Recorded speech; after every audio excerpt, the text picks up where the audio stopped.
evening. I'm Keisha Butts with the CTV News Update.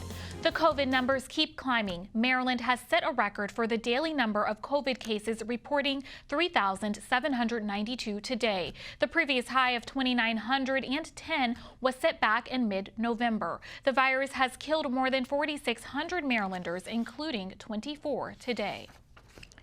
As coronavirus numbers continue to surge across the state, the county hosts another COVID-19 pop-up testing site. This was the scene at the Brentwood Fire Station this morning. The free testing event ran for 2 hours. We try to target locales that are spiking in our COVID metrics week by week. So we bounce around through the county into different areas if we can find a suitable place to do a quick pop-up. On a daily basis, or at least Monday through Thursday, we have a static location in Cheverly at the health department facility there, and Monday through Friday we have a static location in Clinton at the Dyer Health facility on Piscataway Road.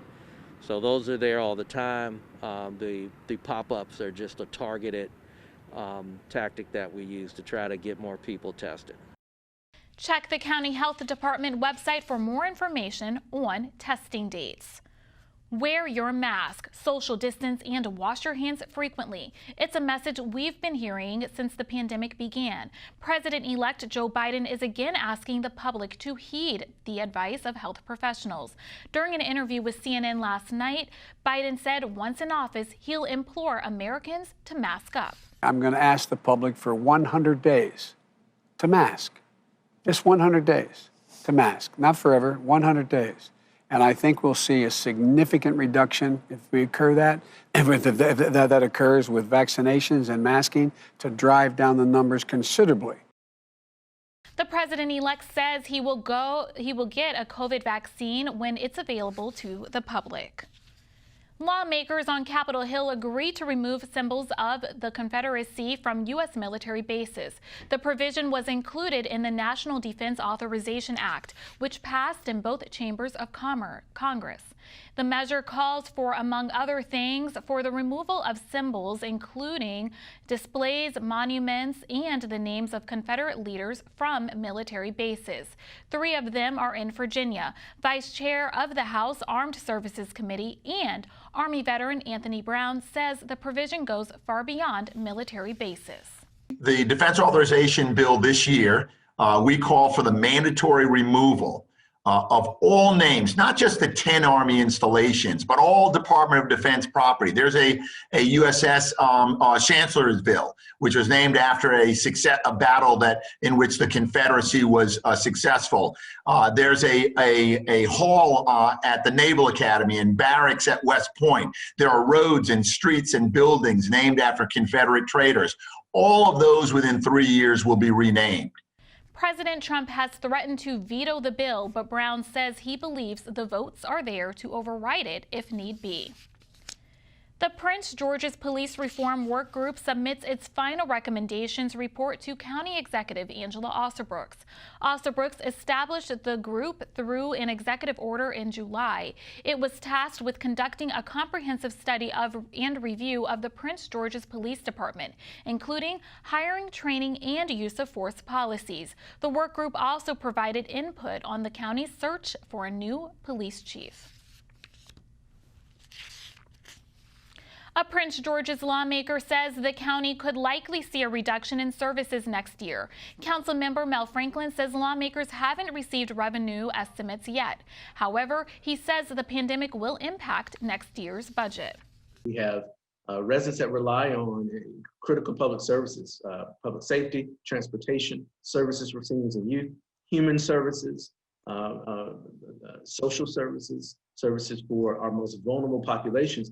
Many of those will probably be impacted, if not cut, because of the COVID-19 crisis. Franklin is an at-large member of the county council. Police have arrested an Oxon Hill man for the shooting death of his stepson. Police accused 50-year-old Timothy Rice of shooting Levi James on Wednesday night. Authorities say the shooting occurred inside their home in the 4900 block of Winthrop Street in Oxon Hill. Rice is being held without bond on first-degree murder charges.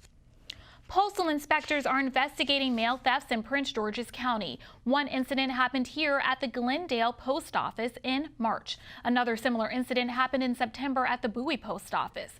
In both cases, the U.S. Postal Inspection Service says the victims mailed bill payments in the blue boxes just outside the post offices. However, the victims reported that the checks were later altered. Spokesperson Michael Martell says to prevent mail theft, you should check your financial statements. Monitor your bank accounts, whether online statements or paper statements, for not just mail theft, but any kind of fraud. Your debit card, your credit cards, monitor all of your financial statements often to track any sort of fraud on those accounts and work with your financial institution to make that right. Martell also suggests mailing payments in post office lobbies or putting them in mailboxes as close to the collection times as possible. A Hanover man was attempting to solicit a child over the internet. Tonight, that man, 52-year-old Ricardo Castillo, is in jail. According to police, Castillo was on an online dating site soliciting a 14-year-old male for sex. That minor turned out to be an undercover state trooper. A meeting was arranged in Laurel yesterday where Castillo was arrested. He's being held without bail at the county jail. A former Maryland union official pleads guilty to embezzling almost $300,000. 65-year-old Sarah Holmes of Clinton worked for Machinist Union Local Lodge 24. For 3 years, authorities say she embezzled funds by writing and altering checks for her personal benefit. She faces a maximum sentence of 35 years in prison for embezzlement and bank fraud. The union that represents TSA agents in the D.C. area says it's concerned about a second round of holiday travel. This after several TSA employees test positive for COVID-19. According to the agency's website, 630 of its agents nationwide are currently infected with the coronavirus. Here's the breakdown in our area. 41 TSA agents at Dulles are infected as of yesterday. There are 39 confirmed cases at BWI, Thurgood Marshall, and at Reagan National. 25 TSA employees have the disease. The American Federation of Government Employees says it's concerned that with the Christmas travel season just weeks away, the fear is numbers could go even higher. Maryland is on track to reach its health goal for the state's largest estuary by 2025. But success hinges on curbing runoff, according to the Chesapeake Bay Foundation. Advocates say the state needs to plant more trees to address stormwater runoff from farms and land development. Maryland's wastewater treatment plants have provided the majority of the region's pollution reduction. Advocates say 64 of 67 plants have already been upgraded. 15 Indigenous artists are being featured at the virtual Native American Market. The event marks the 15th anniversary of the National Museum of the American Indian. Artists representing 18 Indigenous communities are sharing their stories and featuring works that reflect this unprecedented time. Museum experts say that the virtual exhibit is meant to encourage people to look forward to a future of healing and justice. We only have 15 highlighted artists, so please see all of them. One is a Zapotec artist. His name is Jose Gonzalez from Mexico, and he does weaving using natural dyes. We also have Dorothy Grant, who's Haida, and she is does textiles as well. She really focused her time during this COVID to make masks, but also she took this time to start telling people's story through hats. So you can see her hats. They're amazing.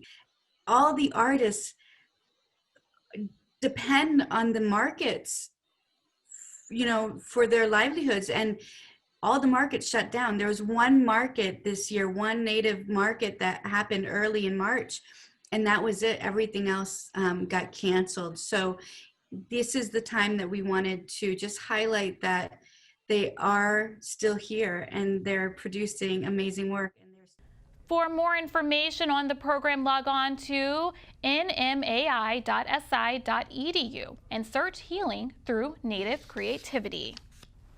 The Washington football team is looking to get its third straight win on Monday against the undefeated 11-0 Pittsburgh Steelers. Coaches and players alike know it's going to be a tough challenge. Pittsburgh has a talented veteran quarterback and a very good group of receivers. Watching him back, Big Ben back, and knowing what he brings to that team, now obviously they haven't even been beaten this year. He brings that calmness, that experience, that accuracy, that talent. Knows the game, man.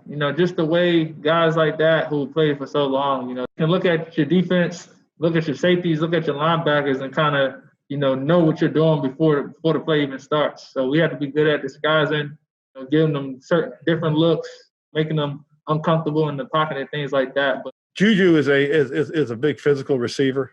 He's a guy that'll battle for the ball. Claypool's got the speed, the quickness. He gets some vertical stretch on you. Juju again seems to be that guy that at some point in certain critical situations seems to be the go-to guy, and the guy that during the game that at any point he might throw it deep to is Claypool. Claypool's been an exciting addition to them, brings size, speed, playmaking ability. Obviously, Big Ben has gotten comfortable with him, likes him a lot.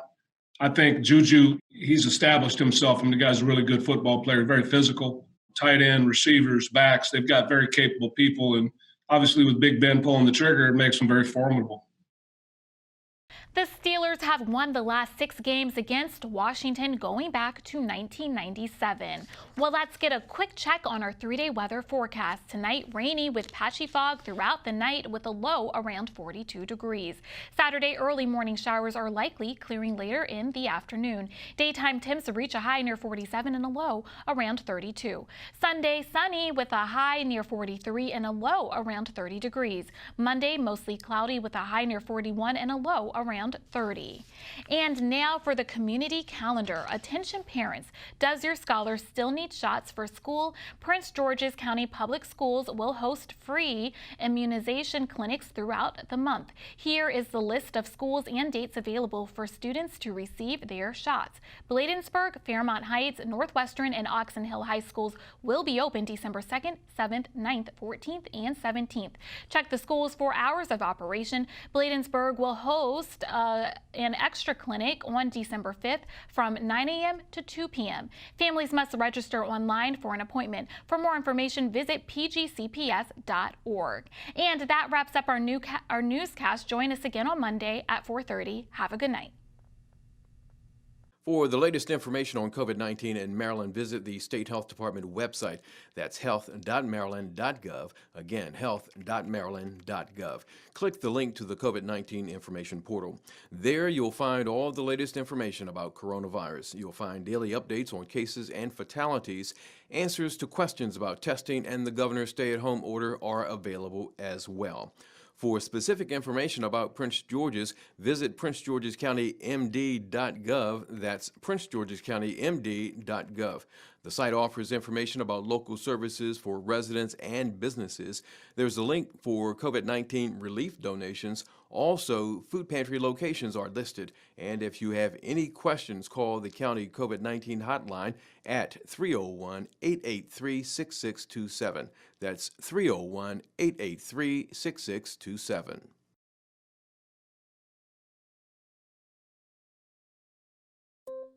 Here are your AARP top tips on caregiver preparedness during coronavirus.